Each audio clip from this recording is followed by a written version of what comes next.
আসসালামু আলাইকুম। কি অবস্থা সবার, কেমন আছেন?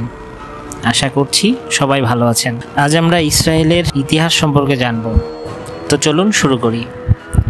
নারীদের অস্ত্রসহ ছবি, আধুনিক জীবনধারায় সমৃদ্ধ আধুনিক ইসরায়েলকে দেখে এটা অনুমান করা কঠিন যে এই দেশটি বহু বছরের দুঃখ, দুর্দশা এবং রক্তে রঙিন ইতিহাসের ফসল।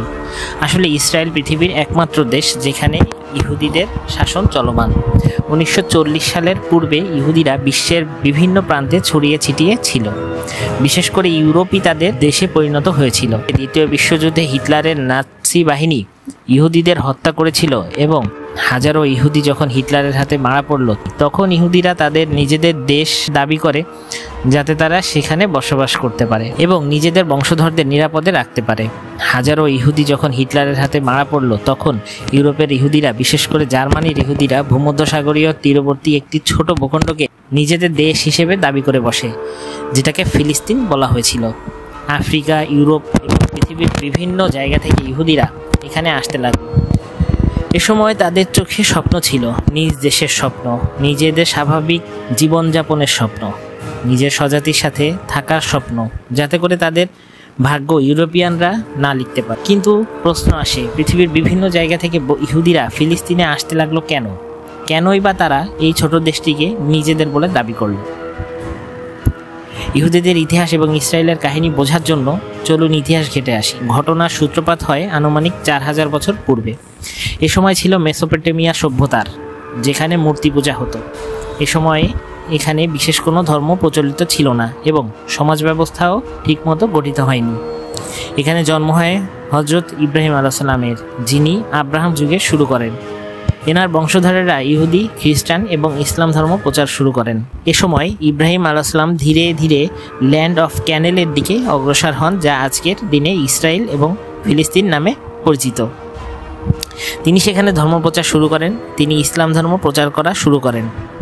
তার মৃত্যুর পর তার দুই পুত্র ইসমাইল ও ইসহাক ধর্ম প্রচারে ব্যস্ত হন।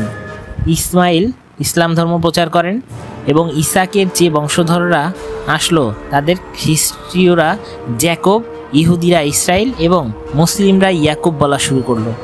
এনারা ইহুদি ধর্মকে সামনে নিয়ে আসেন। জ্যাকবের 12 পুত্র ছিল, যারা 12টি আলাদা গোত্রে বিভক্ত ছিল এবং রাজত্ব শুরু করলো। এদের মধ্যে একজনের নাম ছিল জুডাহ।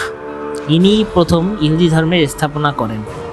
কিন্তু সময়ের সাথে সাথে এখানে দুর্ভিক্ষ শুরু হলো, যার কারণে সেখান থেকে ইহুদিরা বিভিন্ন দেশে মাইগ্রেট করতে থাকলো। সবচেয়ে বেশি পরিমাণে ইহুদিরা সে সময় ইজিপ্ট, বর্তমান মিশর যেয়ে বসবাস করতে লাগলো। ইহুদিরা যেখানে যেত সেখানে বংশবিস্তার করে একটা গ্রুপে বা সংঘবদ্ধভাবে বসবাস করত।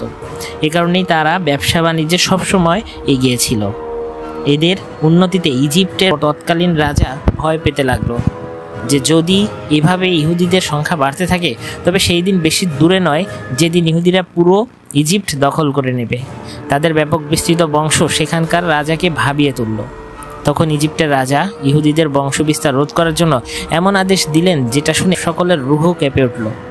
ইজিপ্টের রাজা সকল ইহুদি ছেলে, যুবক, বৃদ্ধ, এমনকি ছেলে সন্তানদের হত্যার নির্দেশ দিলেন এবং ইহুদি মহিলাদের কৃতদাস হিসেবে রেখে দেবার নির্দেশ দিলেন। এতে ইহুদিদের সংখ্যা কমতে শুরু করলো। অনেক ইহুদি ইজিপ্ট থেকে অন্য দেশে চলে যেতে লাগলো। এ সময় ইজিপ্টের এক ইহুদি পরিবারে হজরত মুসা আলাইহিস সালামের জন্ম হয়েছিল। ইনি আবার অনেক কষ্টে সকল ইহুদিদের একত্র করলেন এবং পুনরায় নীল নদ পাড়ি দিয়ে ইসরায়েলের দিকে অগ্রসর হলেন। এ সময় মুসা আলাইহিস সালাম যখন সব ইহুদিদের নিয়ে ইসরায়েলে আসেন, তখন তিনি ইহুদিদের মাঝে ঈশ্বরের 10টি উপদেশ ছড়িয়ে দেন, যা পালন করে তারা সুখী সমৃদ্ধ জীবনযাপন করতে পারে। তিনি এই 10টি উপদেশ একটি পাথরখণ্ডে লিপিবদ্ধ করে তা একটি নির্দিষ্ট জায়গায় রেখে দেন, যা ইহুদিদের মাঝে 10 কমেন্ডমেন্ট অফ সুপ্রিম গড নামে পরিচিত। এইভাবে ইহুদিদের একটি লম্বা সংঘর্ষের পরে থাকার জন্য নির্দিষ্ট জায়গা মেলে। কয়েক শতাব্দী পর কিং সল ইসরায়েল রাজ্যের প্রতিষ্ঠা করেন। আনুমানিক 1000 অব্দে কিং ডেভিড, যিনি কিং সলের পুত্র ছিলেন, তিনি প্রথম প্রভাবশালী ইহুদি রাজা হিসেবে পরিচিত হন। তার পুত্র কিং সোলোমন, যিনি মুসলিমদের কাছে কিং সুলাইমান নামে পরিচিত, তিনি ইসরায়েলের রাজধানী জেরুজালেমে ইহুদিদের প্রথম সোশ্যাল ওয়ার্কশিপ সেন্টার টেম্পল মাউন্ট এর স্থাপন করেন। এটার আরেক নাম সলোমন টেম্পল। যেহেতু ইহুদিরা মূর্তি পূজা করতো না, তখন ইহুদিরা এখানে মুসা আল্লাহ সাল্লামের 10টি উপদেশ খচিত পাথর রেখে দিয়েছিল। কিছুদিন পর এখানে সিভিল ওয়ার শুরু হলো। লোকেরা 2টি জাতিতে বিভক্ত হয়ে গেল। কিং সুলাইমানের রাজ্য ভালোই চলছিল, দৌলতে ভরপুর হচ্ছিল। তখন এখানে মেসোপটেমিয়া সভ্যতার এক রাজা সালমানেশ্বর V আক্রমণ করে, যাতে আবার অনেক ইহুদি নিহত হয় এবং রাজধানী জেরুজালেমকে পুরোপুরি ধ্বংস করা হয় এবং লুট করা হয়। কোনোভাবে ইহুদিরা নিজেদের স্বল্প পরিমাণ সম্পদ রক্ষা করতে পেরেছিল, যা দিয়ে তারা আবার জীবন শুরু করেছিল। কিন্তু কিছুদিন পরই 587 BC-তে একটা বড় ঘটনা ঘটেছিল, সেটা আমরা জানব দ্বিতীয় পর্বে।